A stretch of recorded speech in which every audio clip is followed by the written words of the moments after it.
பிரதமர் மோடிக்கு நல்ல தமிழ் டீச்சர் அனுப்பட்டுமா? கிண்டல் அடித்த கனிமொழி, எரிச்சலில் பாஜக, காண்டான அண்ணாமலை. பிரதமர் மோடிக்கு நல்ல தமிழ் டீச்சரை வேணா அனுப்புறோம், தமிழை நல்லா கத்துக்கிட்டு வாங்கன்னு பிரச்சாரத்துல கனிமொழி கிண்டல் அடிச்சு பேசியிருக்காங்க. தூத்துக்குடி நாடாளுமன்ற தொகுதியில இந்தியா கூட்டணி சார்பா திமுக வேட்பாளர் கனிமொழி மக்களை நேரடியா சந்திச்சு தேர்தல் பரப்புரை செஞ்சு வாக்குகளை சேகரிச்சுக்கிட்டு வர்றாங்க. அப்போ கனிமொழி என்ன சொன்னாங்கன்னா, ஒன்றிய அரசுக்கு நம்ம ₹1 நிதியா அளிக்கும் போது நமக்கு 25 பைசா மட்டும்தான் திருப்பி தர்றாங்க. ஆனா ஒன்றியத்துல உள்ள பாஜக ஆளும் மாநிலங்களுக்கு, எடுத்துக்காட்டா உத்தரப்பிரதேசத்தை பார்த்தீங்கன்னா ₹1 வரி செலுத்தினா ₹2 இரட்டிப்பு நிதி பகிர்வு அளித்து தமிழ்நாட்டுக்கு ஓர வஞ்சனை செய்யறாங்க. தமிழ்நாடு கடந்த டிசம்பர் மாதம் புயல் வெள்ளத்தால் பாதிக்கப்பட்ட போது அதை பற்றியெல்லாம் கவலைப்படாம மக்களோட பாதிப்புகளை பார்க்காத பிரதமர் மோடி தேர்தல் சமயம்னு சொன்ன உடனே 10 முறை தமிழ்நாட்டுக்கு வந்துட்டு போயிருக்காரு. தமிழ் மொழியையும் தமிழ்நாட்டு மக்களையும் தொடர்ந்து கொச்சைப்படுத்தும் வகையில் பேசிட்டு வர்றாங்க பாஜகவினர். குறிப்பா இந்தி மொழி எதிர்ப்பிற்காக பல தரப்பட்ட போராட்டங்களை ஈடுபடுத்தி உயிர் தியாகம் செஞ்ச மொழிப்போர் தியாகிகளோட போராட்டத்தை அருந்த செருப்புன்னு கொச்சப்படுத்தி இருக்காரு அண்ணாமலை. தமிழ்நாட்டுக்கு புயல் வெள்ளத்தால் பாதிப்பு ஏற்பட்டப்ப நிதி கேட்டதுக்கு ஒன்றியத்தில் தற்போது இருக்கிற நிதியமைச்சர் நிர்மலா சீதாராமன் ஏன் பிச்சை கேட்குறீங்கன்னு இழிவுபடுத்தியதையும், முன்னாள் நடிகையும் தற்போது பாஜகவில் உள்ள ஒருவர் தமிழ்நாடு அரசு சார்பில் வழங்கப்பட்டு வரும் மகளிர் உரிமை தொகை திட்டத்தை பிச்சைன்னு சொல்லியிருக்காருன்னு கடுமையாக பேசியிருக்காரு. அதோட மோடிக்கு தமிழ் தெரியலேன்னு ரொம்ப வருத்தத்தில் இருக்காராம். குறிப்பா தமிழ் மொழியை கத்துக்கணும்ன்றதுக்காகவே அவர் தமிழ்நாட்டில் பிறந்திருக்கணுமா? அப்புறம் ஏன் இந்தி மொழியை நம்ம மேலே திணிக்க பார்க்குறீங்க?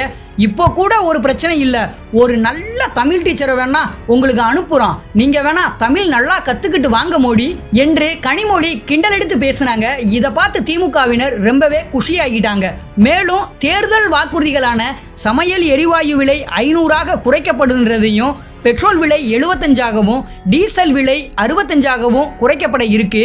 அது மட்டும் இல்லாமல் நெடுஞ்சாலைகள் உள்ள சுங்கசாவடிகள் முற்றிலுமாக அகற்றப்படவும் இருக்கு. 100 நாள் வேலை திட்டம் 150 நாளாக உயர்த்தி ஒரு நாள் ஊதியமா ₹400 வழங்கப்படும்னு சொல்லி வாக்குறுதியும் கொடுத்திருக்காங்க.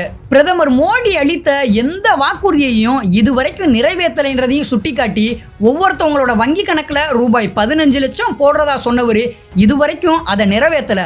மேலும் வங்கி கணக்கில் பணம் குறைவாக இருந்தால் அபராதம்ன்ற பெயரில் நம்மளோட பேங்க்ல இருந்து பணம் எடுத்துக்கிறாங்க. அது போன்ற செயல் ஒன்றியத்தில் நம்மளுக்கு ஆட்சி மாற்றத்தை ஏற்படுத்தும் போது தொடராதுன்னு உறுதியளித்தாங்க. மேலும் பாஜகவும் அதிமுகவும் பிரிஞ்சுட்டதா சொல்றது நாடகம்.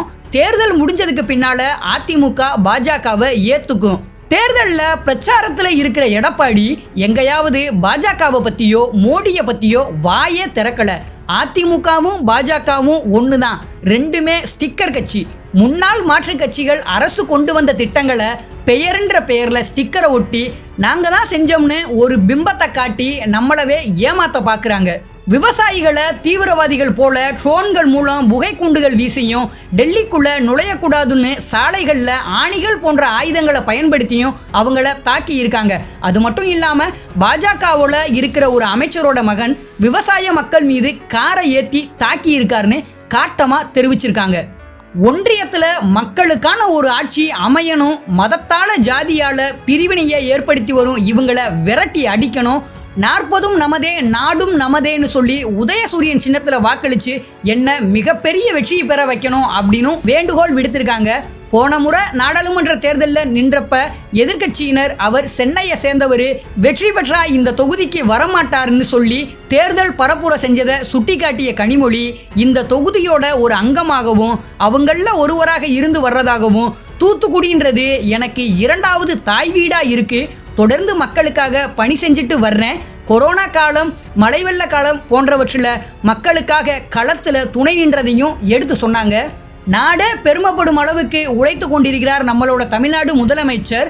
அவருக்கு பலம் சேர்க்கும் வகையில் இந்த 40 தொகுதிகளையும் திமுக மற்றும் அதனுடைய கூட்டணி வேட்பாளர்கள் கண்டிப்பாக வெற்றி பெற்றே தீருவாங்கன்னு சொல்லியிருக்காங்க.